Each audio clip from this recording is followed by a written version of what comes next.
여러분, 오늘이 추수감사주일입니다. 추수감사주일은 1년에 모든 감사의 제목들을 하나님 앞에 올려드리는 예배를 드리는 주일이고요. 개인적으로는 한 해 동안 하나님이 함께 하신 그 은혜를, 또 감사를 주님 앞에 고백하는 시간입니다. 그런데 올해는 제가 말씀을 준비하면서 도대체 무슨 감사를 드려야 할까? 저도 그렇지만 여러분 모두 이 코로나 때문에 힘든 상황 가운데 있는 분이 대부분입니다. 여러 가지 어려운 상황 가운데 막막한 순간, 또 막막한 일들이 너무 많은데 무엇을 감사하자고 얘기를 드려야 할까? 옛말에 그런 말 있잖아요. 어려운 일은 겹쳐서 온다고. 그래서 코로나 때문에 힘든데 또 여러 가지 다른 일들이 그것으로 인해 겹쳐서 일어나서 더 힘든 상황 가운데 있는 교우들을 너무나 잘 알기에 무엇을 감사해야 될까? 그런데다가 제 방에서 이렇게 딱 보면 정면에 달력을 붙여놨는데 달력에 저는 3달치가 이렇게 있는 달력인데 12월이 눈앞에 왔어요. 이 코로나 얘기하다가 1년 간 것 같아요. 무슨 감사를 드려야 될지 이 추수감사절에 막막하고 또 어떻게 할 바를 잘 모를 때 제가 성경 읽는 게 제가 가장 좋아하는 일 중에 하나잖아요. 그래서 말씀을 화요일, 수요일 또 준비하면서 읽다가 성경을 보니까 감사라는 단어가 나오는 대목들이 결코 상황이 좋아져서 감사한 사람이 별로 없다는 거예요. 성경 읽어보면 진짜 하나님 앞에 감사합니다, 내가 기쁩니다라고 고백한 사람들의 그 고백이 대부분이 우리와 같이 열악한 상황 가운데, 아니 더 비참한 상황 가운데서도 그들에게는 감사의 고백이 있었다는 걸 성경 가운데 발견하게 돼요. 여러분, 하박국 3장에 보면 제가 성경 가운데 가장 절박하고 가장 최악의 상황이 하박국이에요. 여러분, 하박국 선지자는요, 다른 타민족이 이제 침략해서 우리 민족의 땅을 뺏기기 일보 직전, 모든 민족이 바벨론 포로로 끌려가기 바로 직전, 그런데다가 모든 소출이나 먹을 게 하나도 없는 상황. 여러분, 16절에 이렇게 말합니다. 그 소리를 듣고 나의 창자가 뒤틀린다. 그 소리에 나의 입술이 떨린다. 나의 뼈가 속에서부터 썩어 들어간다. 다리가 후들거린다. 그러나 나는 우리를 침략한 백성이 재난당할 날을 참고 기다리겠다. 무화과 나무에 과일이 없고 포도나무에 열매가 없을지라도, 올리브 나무에 딸 것이 없고 밭에서 거둘 것이 없고 우리의 양이 없고 외양간에 소가 없을지라도 나는 주님 안에서 즐거워하련다. 나를 구원하신 하나님 안에서 기뻐하련다. 여러분, 이런 말씀이 한두 구절에 있는 게 아니라 왜 모든 성경 안에 이 어려움과 고난 가운데 이 기쁜 찬송과 감사의 고백이 가능했을까? 여러분, 저는요, 그것이 가능한 게 믿음이라고 믿습니다. 신앙은 누구나 다 감사할 수 있는 조건에서, 상황에서 고백할 수 있는 감사가 아닌 다른 감사를 볼 수 있는 게 여러분 믿는 그리스도인이 가진 저 특권이라고 믿습니다. 그러고 보면 감사는요, 선택이에요. 결단이에요.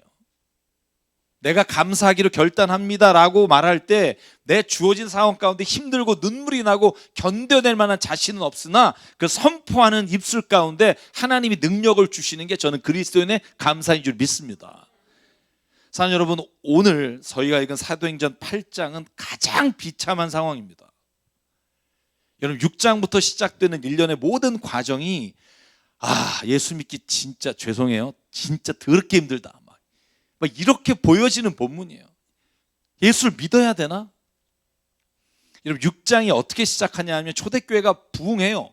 예수 그리스도께서 부활하신 이후에 사도들이 성령을 체험하고 2장부터 하나님의 역사가 예루살렘에 번지기 시작해요.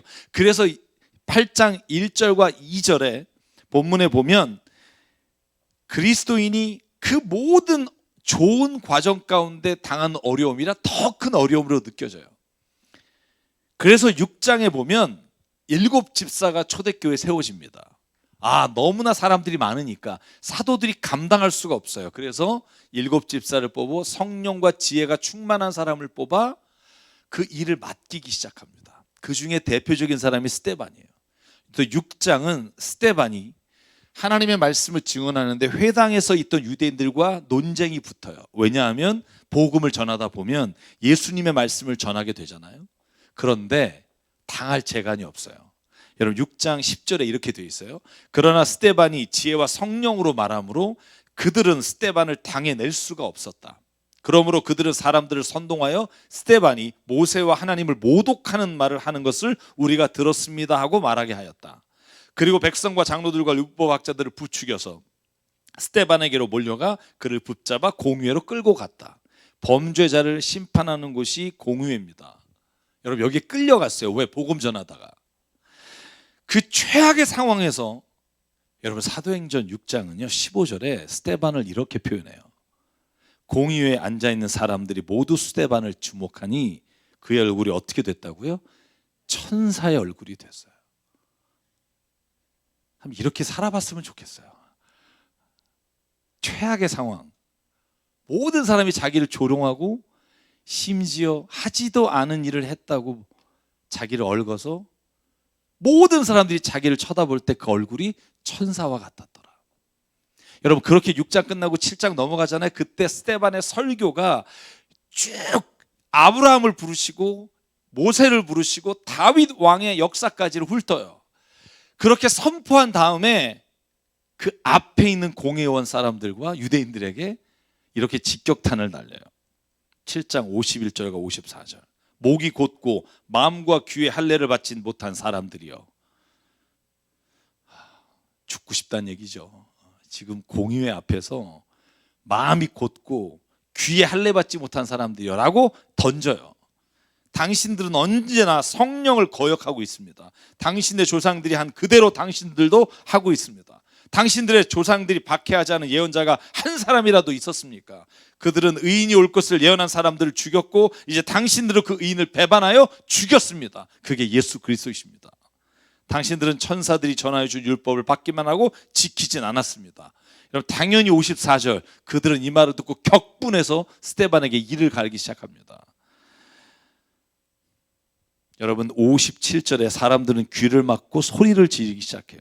여러분 한번 여러분이 누구하고 말싸움하다가 지고 그 사람이 너무 옳은 얘기만 하면 어떻게 돼요? 당신은 옳습니다. 이런 사람 별로 없어요. 안 들어요. 들으면 들을수록 내가 초라해지니까 소리를 지르고 스데반에게 달려들어 성 밖에 끌어내 돌을 들어 죽여요. 여러분 그때 옷을 벗어서 던진 사람이 나중에 사도행전 9장에 예수 그리스도를 체험한 사도 바울이에요. 바울 앞에 이 옷을 던진다고요. 여러분 그런데도 불구하고 59절에 보면 스데반이 하나님께 이렇게 기도해요. 예수님 내 영혼을 받아주십시오. 그리고 무릎 꿇고 소리를 지르기를 주님 이 죄를 저 사람들에게 돌리지 마십시오. 그리고 스데반은 잠들었다. 죽어요. 예수님하고 너무나 같잖아요. 오히려 그들에게 죄를 돌리지 마십시오 하고 떠나요. 여러분 그러면 8장 넘어갈 때 하나님이 이 스데반의 이 놀라운 의인과 같은 모습에 모든 사람들이 예수를 믿고 막 예루살렘 안에 예수 믿는 자가 항상 늘어나더라 뭐 이런 말씀이 있으면 얼마나 좋아요. 아니요. 그렇게 선으로 행했음에도 불구하고 악으로 돌아와요. 여러분 8장 1절이 어떻게 시작하냐면 사울은 스데반이 죽임당한 것을 마땅히 여겼다. 그날의 예루살렘 교회에 큰 박해가 일어났다. 그래서 사도들 이외에는 모두 유대 지방과 사마리아 지방으로 흩어졌다. 경건한 사람들이 스데반을 장사하며 몹시 통곡하였고 사울은 교회를 없애려고 날뛰었다. 집집마다 찾아 들어가서 남자나 여자 가리지 않고 끌어내 감옥에 쳐넣었다.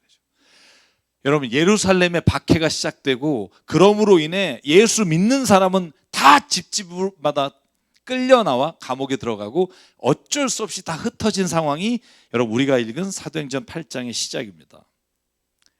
사랑하는 여러분 이러면 기독교가 끝나야 되는데 4절과 5절을 보면 반전이 일어나요. 흩어졌어요. 쫓겨났어요. 집에서 끄집어냄을 당해서 감옥에 갔어요. 그런데 그들이 감옥에 가서 복음을 전하고 사마리아 가서 복음을 전하고, 성경이 이렇게 돼 있어요. 그런데 흩어진 사람들은 두루 돌아다니며 말씀을 전했다. 특별히 빌립 집사는 사마리아 성에 내려가 사람들에게 그리스도를 선포하였다. 할렐루야. 여러분, 왜 위기가 기회다 이렇게 성경이 말하냐 하면 상황이 바뀌었기 때문이 아니에요. 상황은 더욱더 최악으로 치달아 가지만 그 상황 앞에 서 있는 그리스도인이 하나님 안에서 어떻게 살아가느냐를 통해 위기가 기회로 바뀌게 되는 줄 믿습니다. 사랑하는 여러분, 예수 그리스도를 고백하는 사람들은 저는 복음으로 말미암아 이런 위기가 기회로 바뀌는 일들이 일어나야 하는 줄 믿습니다. 여러분, 우리가 기적이라고 말하면 우리가 흔히 이렇게 생각해요. 하나님, 이 상황이 정말 홍해가 갈라지게 도와주시고 하나님 병이 낫게 해주시고 우리가 알고 있는 그 기적 같은 일들이 일어나는 걸 우리가 기적을 체험했다고 말해요. 그런데 여러분, 저는요, 우리가 성경을 읽으면서 기적에 대한 패러다임이 바뀌어야 된다고 여러분에게 말씀드린 적이 여러 번 있어요. 그게 뭘까요? 저는요, 하나님이 그깟 홍해 하나 못 가르시겠어요? 저는 이렇게 여러분이 믿음 없어 보이지만 저는 믿음이 있어요. 전 한강 가르실 수 있는 분이에요. 아니, 천지를 만드시고 이 우주와 만물을 창조하신 분에게 그게 어려운 일이겠어요? 여러분, 그건 쉬운 일이에요. 어려운 일이 아니에요. 근데 하나님이 가장 어렵고 기적이라고 말씀하신 게 뭐냐 하면, 죄를 향해 달려가던 인간, 세상이 다 이렇게 사는 게 진짜 사는 거야 라고 돈과 명예와 모든 삶의 기준을 그리로 달려가는 그 모든 상황 속에서도 나 같은 죄인이 변하여 예수 그리스도를 믿음으로 구원받는 은혜가 기적이라는 거예요. 왜 기적인 줄 아세요? 그런 사람들만이 하나님의 나라를 볼 수 있어요. 사랑하는 여러분, 진짜 기적은요, 하나님이 우리에게 원하시는 기적은 우리 자신이 변화되는 거예요. 이게 세상에 홍해 가르는 것보다 어렵다는 거 아세요? 홍해는요, 열심히 돈 모아서 여러분 운 하나 세우면 갈라져요. 사람은요, 아무리 우리가 애를 써도 그 안에 성령이 임하지 않으면 변할 수가 없어요. 왜? 가치관과 생각과 삶의 목적이 바뀌지 않는데 어떻게 변화되겠어요? 우리가 그런 기적을 체험할 때, 내가 변화되는 기적을 체험해야만 비극적인 상황이 벌어질지라도 감사가 나올 수 있는 은혜가 우리 안에 준비될 수 있다는 걸 잊지 마십시오. 세상이 주는 거에 목매지 마십시오. 저도요, 자존심이 진짜 센 사람입니다. 제가 자존심이 세서 우리 딸이 뭐라 그래도 삐져서 방에 들어가서 안 나오고 그래요. 내가 안 한 일 가지고 욕먹는 거 세상 제일 싫어해요. 근데 이 세상에서 그 욕먹는 거, 자존심 좀 상하는 거 말씀 보고 나니까 진짜 아무것도 아니더라고요.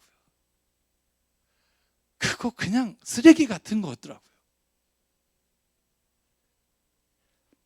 내 자신이 변화돼서 주님의 은혜가 임하면 그런 거로 해서 흔들리는 나를 붙잡아 주시는 주님의 평강이 우리의 삶을 주관하시게 되는 은혜를 체험해요.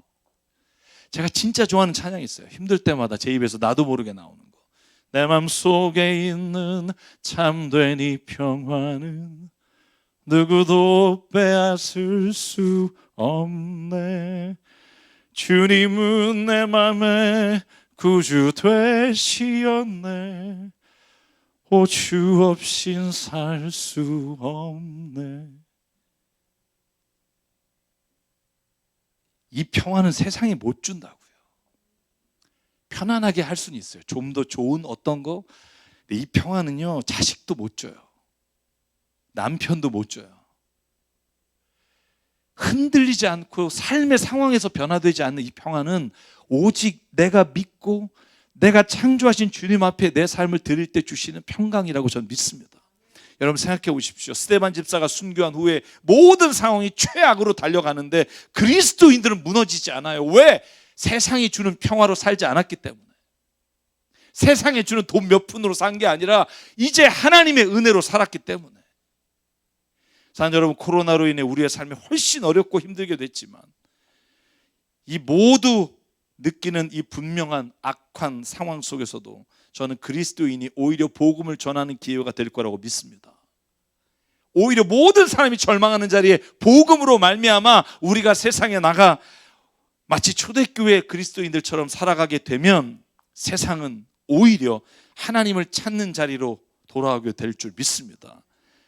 그러므로 우리에게 닥친 모든 일들이 절망과 불평으로 끝날 수도 있고 소망과 감사로 맞춰질 수 있어요. 그 차이는 어디에 있냐면 그 모든 상황을 살아내는 그리스도인들에게 그 이유와 그 모든 태도가 달려있는 줄 믿습니다. 여러분, 제가 7천 미라클 방송하는 이유 많은 사람들이 물어봐요. 목사님 뭐 그거에서 유명해졌어요? 별로 관심 없어요. 여러분이 정말 어떻게 생각할지 모르지만 그런 거 관심 없는 지 꽤 됐어요. 저 만약에 좀 더 관심 가졌으면 여러분 못 봐요. 제가 거기에 목요일마다 아침에 그 힘들게 가는 이유는 거기에서 살아있는 그리스도인들을 만나는 거예요. 이론 한 푼 안 받고 오히려 제가 돈을 써가면서 가는 이유는 거기에 살아계신 예수님의 간증이 있기 때문이에요. 제가 몇 달 전에 만난 목사님, 섬에서 5명, 6명 교인을 놓고 목회하시다가 자기가 교회 공사하겠다고 다 고치시다가 손가락 4개가 절단돼서 나오셨어요. 나오셔서 단 한 번도 하나님께 불평하지 않아요. 단 한마디도 내가 왜 그런 섬 구석에 가서 내가 예수 믿고 그래도 복음을 전해. 여러분, 섬에요 전 주민이 20명인데 무슨 복음을 땅끝까지 전해요. 28년 거기에 있는 동안 여러분 5명 전도하는 거. 근데요, 이 손 잘린 걸 원망하는 게 아니라 이것 때문에 내가 주님의 일이 막힐까 봐를 걱정하는 사람을 만나면 여러분 내 마음이 한없이 부끄러워지는 거예요. 여러분, 지지난주에 제가 CTS 윅하면서 고등학교 3학년 여자애가 나왔어요. 왼손이 없는 아이예요. 의술을 하고 나왔어요. 저는 사실 그때 방송 안 했기 때문에. 이 친구가 7년 전에 아버지 어머니가 선교사로 가서 2년 동안 어학연수 마치고 5명의 자녀들과 함께 선교지로 가다가 교통사고가 나서 트럭에 부딪혔어요. 12살 때 이 아이가 아버지 엄마 돌아가시고 동생 둘 죽고 막내하고 얘만 살았는데 얘는 왼손이 절단된 거예요. 그때 영상을 보여주는데요, 병실에서 12살 아이가 팔이 없는데 이렇게 얘기하더라고요. 이 팔을 하나님이 가져가셨으니까 주실 거예요. 그리고 그날 나왔는데요, 얼굴이 진짜 스테반의 얼굴이 천사와 같았더라. 그리고 그날 나와서 뭐 했는 줄 아세요? 그때 침상에서 하나님께 약속한 게 있대요. CTS 방송 사람들하고 내가 하나님께 이 한 손으로 피아노로 영광 돌리고 싶다고. 그날 나와서 한 손으로 찬송가를 치는데요, 저는 한 손가로 연주한 찬양 가운데 제가 가장 한없이 눈물을 흘린 찬송이에요. 그 친구가 이번에 대학에 오면 CTS 7천 미라클의 작가로 오기를 원한다 그래서 그를 위해 기도하고 있어요. 여러분, 너무 힘드세요? 도저히 내가 어떻게 이 바닥에서 나올 수 없을 것 같으세요? 우리를 위해 죽으신 십자가 예수를 바라보시길 축원합니다. 눈에 보이는 것을 만약에 주시기 원했다면 예수는 십자가의 길을 가면 안 돼요. 영광의 자리에 올라 왕관과 함께 왕좌에 앉으셨어야만 돼요. 그러면 모든 따라가는 자가 그 길을 가야만 해요. 근데 모든 그 영광을 버리시고 십자가의 길을 걸어가시며 너희도 나를 따르라 라고 말씀하신 게 예수님이라면, 저는 오늘 이 모든 상황 가운데 오늘 스데반과 빌립 집사와 모든 초대교회 성도들이 그 모든 상황 가운데 누렸던 은혜와 감사가 오늘 우리에게도 고백되기를 주의 이름으로 축복합니다. 여러분, 빌립 집사는 불평할 수도 있었지만 그는요 사마리아로 떠나버려요. 사마리아에서 복음을 전해요. 여러분 8장 6절에 보면 이렇게 되어 있습니다. 무리는 빌립이 행하는 표징을 듣고 보면서 그가 하는 말에 한 마음으로 귀를 기울였다. 그것은 귀신 들린 많은 사람에게서 악한 귀신들이 큰 소리를 지르며 나갔고 많은 중풍병 환자와 지체 장애인이 고침을 받았기 때문이다. 그래서 어떻게 됐다고? 그 성에는 큰 기쁨이 넘쳤다. 기쁠 상황은 없어요.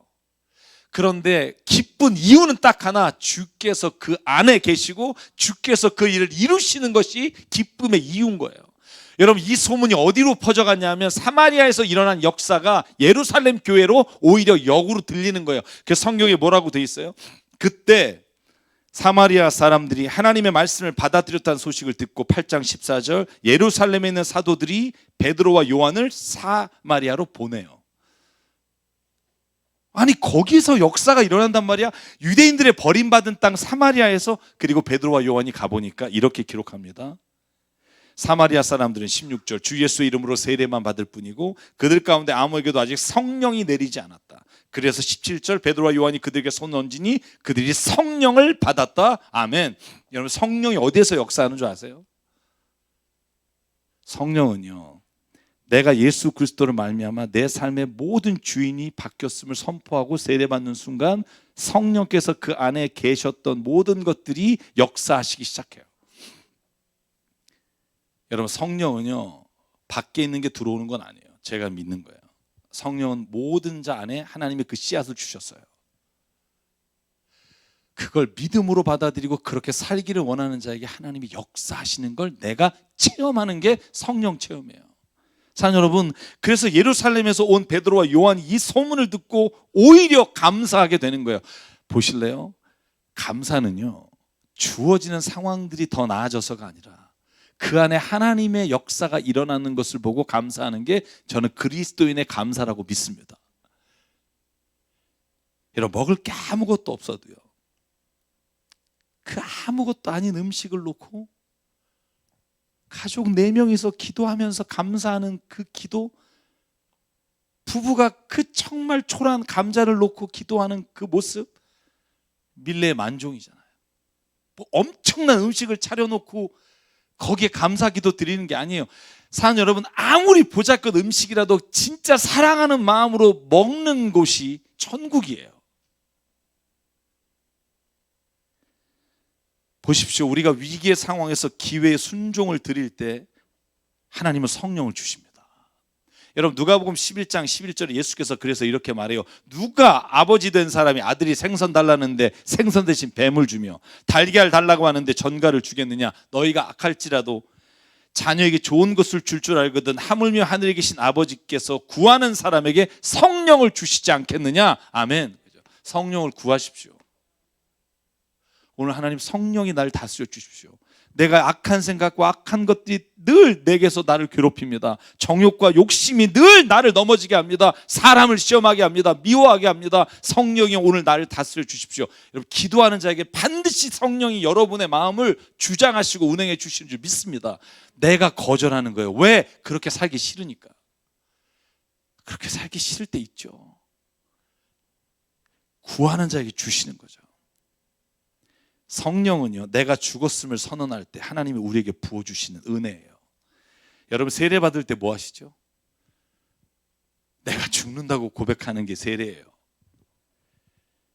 그 세례를 받을 때 성령이 그들 가운데 충만하게 됩니다. 그런데요, 성령이 역사하는 곳에 항상 악한 일이 함께 가요. 여러분, 이건 잊지 마십시오. 제가 오늘 꼭 말씀드리고 싶어요. 여러분, 좋은 일이 막 있죠. 은혜 받죠. 그러면 꼭 여러분을 시험한 일들이 여러분을 기다리고 있어요. 왜? 그건 하나님의 영이 일하는 곳에 악한 영이 그것을 기뻐하지 않기 때문이에요. 오늘 여러분, 빌립이 이 은혜를 받고 말씀을 전하는데 여러분, 그 뒤를 따라다니는 시몬이라는 사람 얘기가 나와요. 시몬이 보니까 와, 나가서 막 말씀 전하니까 귀신이 떠나가고 병든 사람이 고침을 받으니까 베드로에게 와서 야이로를 줘요. 뒷돈을 주면서 야, 이 능력 좀 나 좀 줘라. 여러분, 한국교회가 이렇게 돼버렸어요.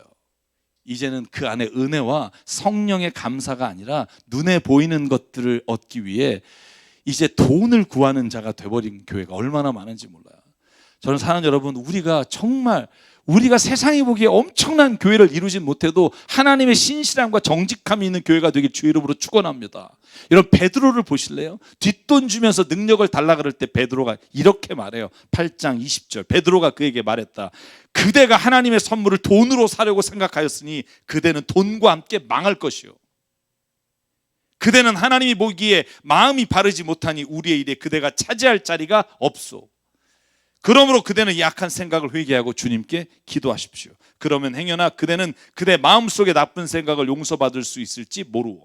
여러분, 베드로와 사도들의 이 단호함과 신실함이 초대교회의 하나님의 능력을 교회 안에서 지킬 수 있었다고 저는 믿습니다. 돈으로 장사하는 직분 사지 마십시오. 직분 크게 뭐가 그렇게 중요합니까? 목사, 장로, 권사, 여러분 이 직분이 사람을 타락하게 만들어요. 직분은요, 죽으라고 주신 거예요. 제가 여기서 설교하는 만큼 죽으라는 거고, 여러분 리더가 된 만큼 죽으라는 거고. 그래서 오늘 베드로와 빌립 사도처럼 될 때 그때 성령이 역사하는 게 교회의 능력이라고 저는 믿습니다. 사랑 여러분, 진짜 걸어가야 할 십자가와 고난의 길을 가르치지 않고 세상의 번영과 능력과 칭찬에 눈이 멀게 만든다면 여러분 그 교회를 떠나십시오. 저는요, 적그리스도는 교황이나 어떤 세상에 보이는 어떤 중요한 누군가가 아니라 우리 안에 늘 가능성이 있다는 걸 잊지 말아야 돼요. 순간입니다. 그리스도의 영이 내 안에서 그 은혜가 떠나면 우리는 언제나 성경이 말하는 적그리스도가 될 수 있다는 걸 두려운 마음으로 구원을 이루십시오. 사랑 여러분, 오늘 마지막으로 오늘 제가 말씀의 주제로 삼은 그러면 그리스도인은 무엇을 가장 먼저 감사해야 될까라는 주제로 오늘 이 이야기의 마지막이 나와요.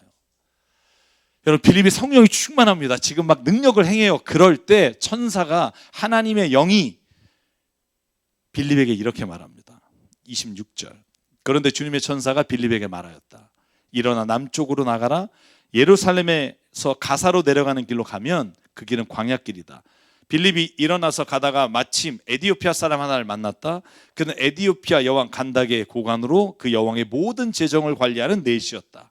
그는 예배하러 예루살렘에 왔다가 돌아가는 길에 마차에 앉아 예언자의 글을 읽고 있었다. 두 가지 추정이 가능해요. 첫째, 이는 흑인이었겠지만 하나님을 믿는 사람이었다.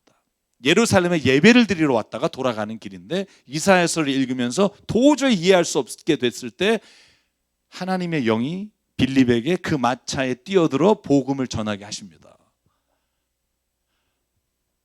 여러분, 우리가 다 잃어버려도요, 복음 전할 기회는 죽는 순간까지 있다는 걸 잊지 마십시오. 제가 병원 사역하면서 느끼는 딱 하나, 그리스도인이 죽을 때는 두 가지밖에 없다. 하나는 하나님을 원망하며 죽거나 복음으로 찬양하며 복음 전하다 죽거나. 제가 병실에서 똑똑히 봅니다. 아무리 유명하고 아무리 직분이 높은 사람이라도 죽음 앞에 하나님을 원망하는 사람이 있고요, 죽음 앞에 찬양으로 천사열굴로 가는 분이 있어요. 저는 이 후자가 되기를 기도합니다.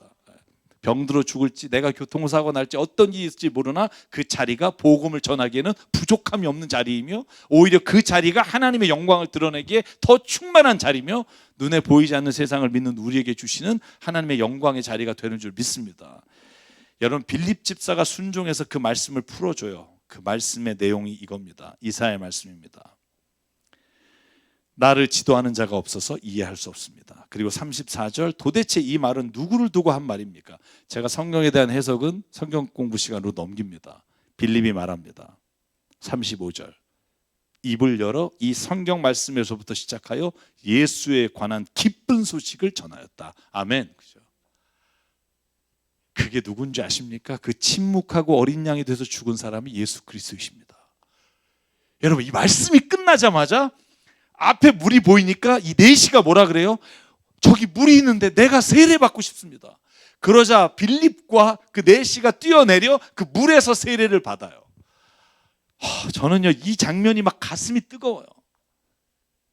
여러분, 세례는요, 우리가 6개월 동안 학습하고 그 다음에 문답하고 세례받는 거, 여러분 이건 교리화된 교회에서 주는 세례예요. 진짜 세례는 하나님의 영이 나의 마음을 감동하고 내가 이제는 더 이상 세상이 아니라 주님을 위해 살겠습니다라고 고백하는 순간 그 뜨거운 마음에 받는 게 세례예요. 제가 지지난주에 저에게 세례 받고 싶은 분을 말씀 전하고 세례를 드렸습니다. 어떻게 될지 결과는 몰라요. 그러나 세례는요, 복음으로 살겠다고 내가 고백하는 순간 하나님이 내게 주신 은혜라고 믿습니다. 여러분, 제가 하는 질문 하나 할게요. 여러분, 그리스도의 가장 큰, 가장 감사해야 될 제목이 뭘까요?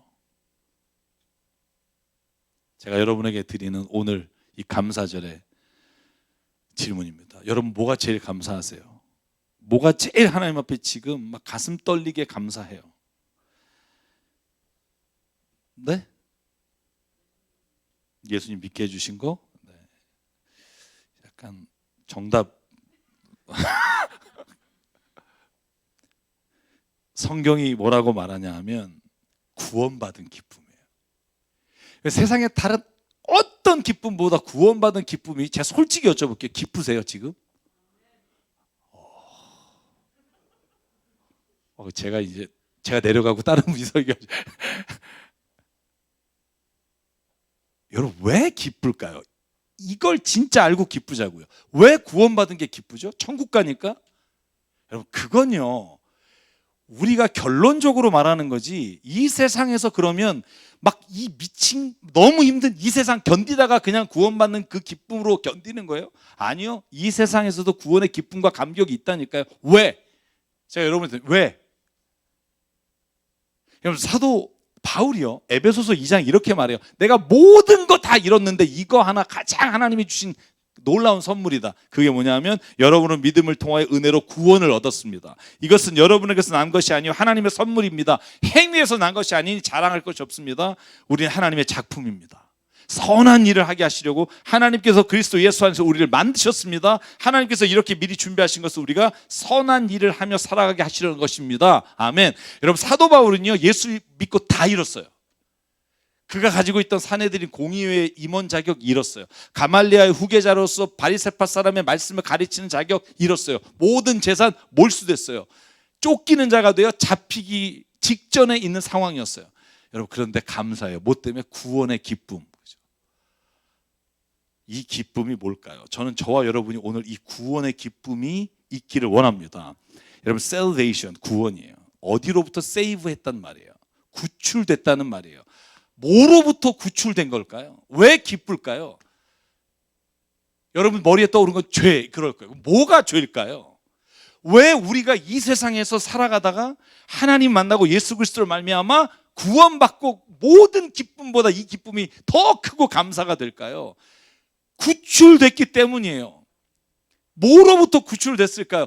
여러분 모든 세상 사람들이 우리에게 강요하는 가치관과 세뇌당한 모든 것, 이것이 삶의 목적이라고 잘못 가르쳐 줬던 길에서 구출당하고 예수 그리스도의 본래 하나님의 뜻 가운데 걸어가는 자가 된 게 구원이에요. 여러분 세상은 이것밖에 없다고, 눈에 보이는 게 다라고 경쟁하고 서로 밟고 올라가라고 목숨 걸고 그것 위에 살라고 여러분 그렇게 우리를 교육시키고 살아왔는데, 세상에 대해 절망하는 순간이 와보니 그건 다 헛것이라는 걸 복음 안에서 깨닫고 하나님 나라의 복음, 눈에 보이지 않는 그 사랑과 평화와 은혜가 있는 그 나라를 사모하게 되고, 눈에 보이는 것들은 나를 더 이상 구원할 수 없음을 선포하는 순간 우리에게 보여지는 그 구원의 기쁨, 그게 기쁨이에요. 여전히 예수 앞에 나왔어도 예전에 갖고 있던 그 생각들을 갖고 있으면 더 괴로운 사람이 우리예요. 여러분 저나 여러분이나 다 똑같아요. 내일 무슨 일이 있을지, 여러분 지금 갚아야 될 당장 돈은 있고 살아갈 길이 막막해요. 그럼에도 불구하고 그건 눈에 보이는 건 우리를 죽일 수 없어요. 여러분 우리의 육신을 죽이는 자를 두려워하지 말고 우리의 영과 육을 함께 죽일 수 있는 하나님을 두려워하십시오. 저는 이 말씀을 믿습니다. 구원의 기쁨은요, 그러므로 천국 가는 기쁨 그 이전에 오늘 내가 살아갔던 모든 삶의 목적과 가치관과 의미가 사실이 아니었음을 깨닫고 다시 예수 그리스도의 은혜와 하나님의 사랑과 창조의 경륜 안에 들어와 내가 그 인생을 살기로 선포하며 나의 과거의 생각은 죽습니다라고 선언할 때, 여러분 그 기쁨은요, 저와 여러분이 살아가는 모든 삶의 자리에 하나님의 주시는 뺏어갈 수 없는 기쁨과 은혜가 될 줄 믿습니다. 시간이 없어서 이걸 뺄까 말까 짧게만 할게요. 제가 경험해 보니까 돈이 모든 것이라고 생각하던 살던 사람들이 있어요. 근데 그분들이 언제 와서 저에게 무릎 꿇는 게 아니라 예수 그리스도를 만나기를 원하냐 하면 건강을 잃어버렸을 때예요. 제가 지지난주에도 그런 분을 만났어요. 이 돈 뭐 합니까? 쓸 수도 없고 얼마 남지도 않았는데. 그래서 건강에 목숨 걸고 살아요. 돈보다. 그래서 돈 되는 일 다 이제 그만두고 건강 지켜요. 그런데 언제 그게 무너지냐면요, 사랑하는 자녀와 가족에게 배신당하면요, 건강에 뭔 필요가 있냐 그래요. 건강해봤자 만날 사람도 없고 삶의 의미를 잃어버렸는데,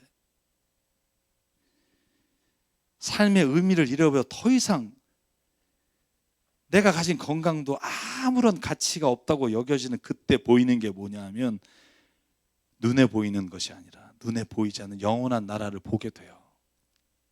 제가 이 말씀을 왜 드리냐면요, 신앙은요, 구원받은 자의 기쁨은요, 세상에 절망했을 때 느끼는 것이지, 세상도 여전히 기쁘고 예수 믿는 것도 기쁘면, 여러분 이건요 늘 우리를 괴롭게 하는 게 돼요. 바꿔보세요. 하나님이 주시는 게 기뻐, 이게 내 모든 소망이고 여기에 모든 나의 삶이, 그래서 내가 누구를 사랑하는 게 그게 그냥 삶의 가장 큰 가치고, 내가 누군가를 위로하고 누군가를 섬기는 게 기쁨이야. 그러면 하나님이 이 세상의 것도 내게 필요할 때 주시는 줄 믿습니다. 이게 성경의 역설적 감사예요. 요한일서 5장 4절, 우리 그리스도인은 연약하는 것 같지만 반드시 이겨요. 왜? 여러분 그때 이 사마리아에 가서 성령을 체험하게 기도한 사도 요한이 이렇게 말합니다. 하나님에게서 태어난 사람은 다 세상을 이기기 때문입니다. 세상을 이긴 승리는 이것이니 곧 우리의 믿음입니다. 세상을 이기는 사람은 누굽니까? 예수가 하나님의 아들이심을 믿는 사람이 아니고 누구겠습니까? 결코 세상을 이길 수 있는 것, 우리가 세상 사람보다 더 잘 돼서가 아니라 세상 사람과 다른 길을 걸어갈 때 예수 그리스도의 믿음 안에서 세상을 이기는 자가 그리스도 안에서 복음으로 승리하는 자예요. 여러분 경주의 트랙을 바꾸십시오. 계속 같은 길을 돌지 마십시오. 하나님이 말씀하시는 그 트랙으로 들어서는 순간 우리도 모르게 우리는 승리의 길을 걸어가게 되는 줄 믿습니다. 여러분 두려울 때가 왜 없겠어요? 저는 성경이 말하잖아요. 두려워하지 마라, 내가 너와 함께한다. 하나님이 지켜주신다. 놀래지 마라, 겁내지 마라, 세상을 내가 이겼노라. 사랑 여러분, 오늘 마지막 찬양을 그래서 아무것도 두려워 말라, 주 나의 하나님이 지켜주시니, 놀라지 말라, 겁내지 마라, 주님 나를 지켜주시니. 제가 이 찬양을요 토요일날 아침마다 10번 이상 불러요.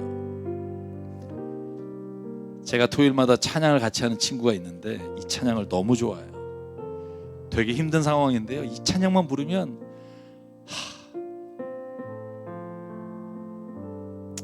찬양 부르는 시간이 너무너무 좋아요. 두려워하지 마십시오. 하나님 우리와 함께 하시고, 상황은 바뀌지 않을 수 있어요. 그런데 내 안에 이미 하나님의 평강이 임하면 능히 이기게 하시는 주님을 체험할 수 있습니다. 우리 이 찬양 같이 부르실 때 우리 주님이 저와 여러분에게 능력을 주실 줄 믿습니다. 아무것도 두려워 말라, 주 나의 하나님이 지켜주시네. 놀라지 마라, 겁내지 마라, 주님 나를 지켜주시네. 한 번 더 고백할게요. 아무것도 두려워 말라, 주 나의 하나님이 지켜주시네.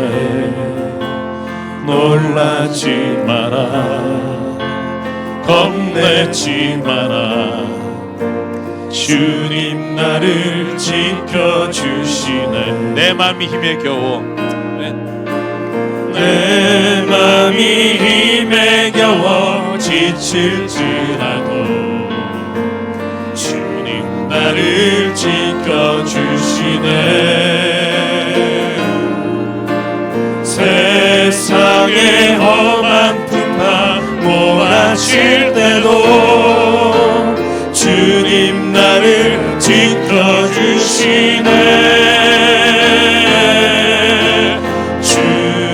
주님은 나의 산성, 주님은 나의 요새, 주님은 나의 소망, 나의 힘이 되신 여호와. 우리 일어나서 한번 더 고백할게요. 아무것도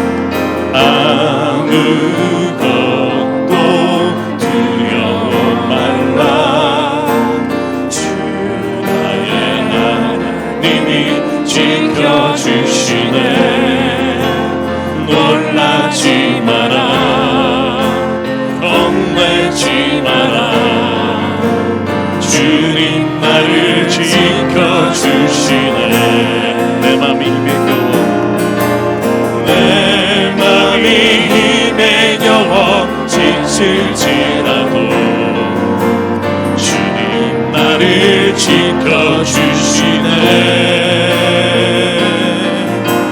세상의 험한 풍만 몰아칠 때도 주님 나를 지켜주시네.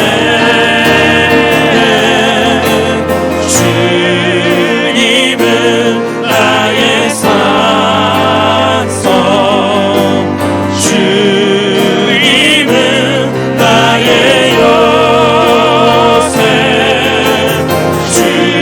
주님은 나의 소망, 나의 힘이 되신 영. 주님은 나의 산성 되심을 믿습니다. 아멘. 주님은 나의 산성, 주님은 나의 요새, 주님은 나의 소망, 나의 힘이 되신 여호와. 우리 함께 기도할 때 하나님, 상황을 보면 감사라는 말이 떠오르지 않지만 그 상황을 오늘 바라보는 내가 주님 안에 변화됨을, 주님 그 눈으로 세상을 다시 바라보게 됨을 감사합니다. 하나님, 이 시간 우리의 모든 상황을 하나님이 능히 이기게 하실 줄 믿습니다. 눈에는 끝날 것 같지 않지만 하나님이 함께 하시면 능히 이겨낼 힘을 주실 줄 믿습니다. 이 고백과 함께 우리의 모든 상황을 주님 앞에 감사로 이 시간 함께 선포하며 기도하겠습니다. 상관의 하나님 감사합니다. 아버지 하나님, 오늘도 우리 안에 하나님의 영을 부어주시고 오늘도 자녀된 기쁨을 주시고 죄에서 구원해 주시고 세상에 매몰되어 살다가 아버지만을 바라보는 믿음으로 감사합니다. 눈에 보이는 것이 아니라 눈에 보이는 영원한 나라가 오늘 우리 가운데 임하여 아버지 하나님 주의 사람이 되는 나의 소망, 아버지여 내 안에 나의 힘이 되신 여호와. 주님은 나의 산성, 주님은 나의 요새, 주님은 나의 소망, 나의 힘이 되신 여호와. 상과 은혜 하나님, 늘 우리의 인생을 돌아보면 좋은 것이 어디에 있는지, 감사할 제목이 무엇인지를 찾는 모습을 발견합니다. 그런데 주님, 그리스도인이 되고 내가 좋은 사람이 되기를 원합니다. 내가 감사하는 사람이 되기를 원합니다. 그러므로 하나님, 모든 상황 가운데 하나님의 빛을 드러내는 사람이 되기를 원합니다. 소망이 없어 보이는 곳에 내가 소망이 되기를 원합니다. 도저히 무너져 있는 그 자리에 다시 일어날 희망이 내가 되기를 원합니다. 그 희망이 되기 위해 주님이 필요합니다. 하나님, 내 안에 거하시고 성령을 부어주시사 그 길 걸어가는데 넘어지지 않게 도와주시옵소서. 아버지 하나님, 입으로 선포합니다. 주여 감사합니다. 이 상황을 하나님 허락하셨다면 감사함으로 이기게 하시고, 그럴지라도 감사합니다. 하나님, 오늘도 이 감사가 우리의 모든 삶을 다시 일으켜 변화시키는 능력이 되게 하여 주시옵소서. 하나님, 오늘 우리가 한 사람 한 사람 베푼 이 정성을 나누는 그 자리를 함께 해주시고, 정말 우리가 섬기는 교회와 단체 가운데 하루를 살아가기가 막막한 사람, 정말 신체적으로 너무나 힘들어 주저앉아 있는 분들에게 하나님, 우리 교회가 소망이 되기를 원합니다. 더 가지려고 하기보다 나누게 하시고, 더 우리의 목적이 하나님과 예수 그리스도의 뜻에 가까워지게 하시고, 지금은 부족합니다. 너무나 연약합니다. 그러나 나를 주님 붙잡아 주시사 예수 그리스도의 말씀을 살아내는 공동체와 그리스도인 되게 하여 주시옵소서. 우리의 주시는 생명과 시간과 달란트와 모든 물질이 주님의 것으로 하라. 이 시간 주님께 드립니다. 하나님의 나라와 뜻을 위해 사용해 주시옵소서. 이제는 우리 주 예수 그리스도의 은혜와 하나님 아버지의 무한하신 사랑과 성령님의 감동, 감화, 충만, 교통, 위로하심이 오늘 이 시간 주 예수 그리스도를 믿는 구원의 기쁨으로 모든 것을 이기기를 믿고 소망하며 살아가는 여기엔 한 사람 한 사람 머리 위에, 그 가정과 일터 위에 주님 세우신 새사람교회 위에 지금부터 영원토록 함께 하시기를 간절히 축원하옵나이다. 아멘.